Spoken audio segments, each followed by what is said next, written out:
Is sliding at a water park really a sport? At first glance, sliding down a water park attraction looks like pure fun. Laughter, speed, splashes, and summer energy. But as videos rack up millions of views, and riders push boundaries with technique, control, and endurance, a serious question keeps coming back. Is sliding at a water park really a sport, or is it just recreation dressed up as athleticism? The answer sits in a gray area where performance, physical skill, and modern sport culture collide. What actually defines a sport? Before judging water park sliding, it helps to define what a sport is.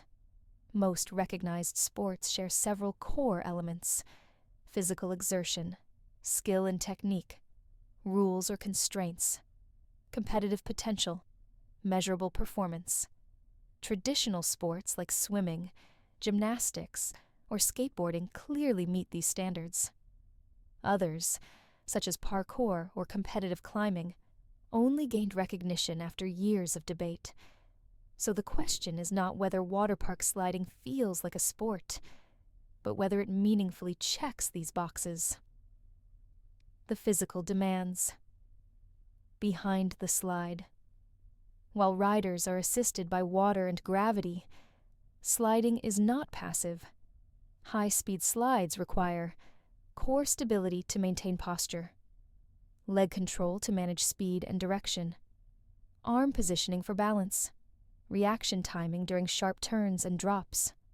On extreme slides, especially near vertical or high G-force designs, riders experience intense pressure on muscles and joints. Maintaining control while minimizing drag or maximizing speed is a physical task, not a casual one. Repeated runs can lead to fatigue, especially in the legs and core. In this sense, water park sliding shares physical similarities with sports like alpine skiing, luge, or even downhill longboarding.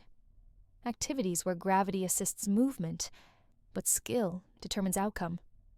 Technique matters more than people think. Most casual visitors slide the same way: sit down, lean back, scream, splash. Skilled sliders, however, approach it differently. They adjust: body angle to reduce friction, leg position to increase speed, arm placement to stabilize during turns, entry technique to optimize momentum. On racing slides, tiny adjustments can change finish times by noticeable margins. This is where sliding begins to resemble sport performance rather than simple recreation. When technique creates consistent advantages, skill is clearly involved. Racing slides and measurable performance. Many modern water parks include head-to-head racing slides with timers. Riders compete for the fastest descent, often repeating runs to improve performance.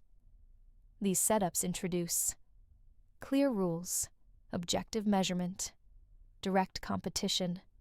Once time becomes the standard, sliding stops being purely playful. Riders begin training patterns, experimenting with technique, and tracking improvement, behaviors typical of athletes.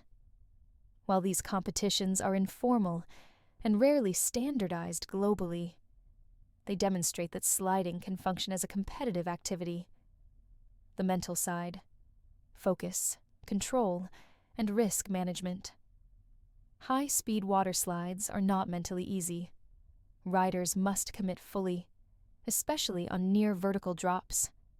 Hesitation can disrupt posture, increase drag, or cause loss of control.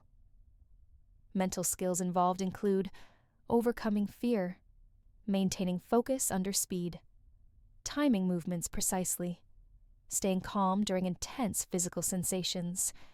These psychological demands resemble those in extreme sports. While the environment is controlled, the experience still requires mental discipline. Why it's not officially a sport.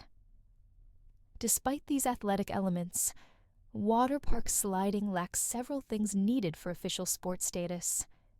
No governing federation, no standardized rules across venues, no professional league structure, no consistent judging or ranking system.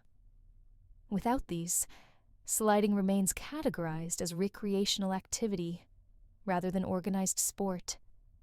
It is similar to how trampoline use existed long before competitive trampolining became formalized.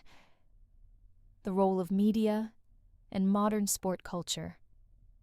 Social media has changed how we view athleticism.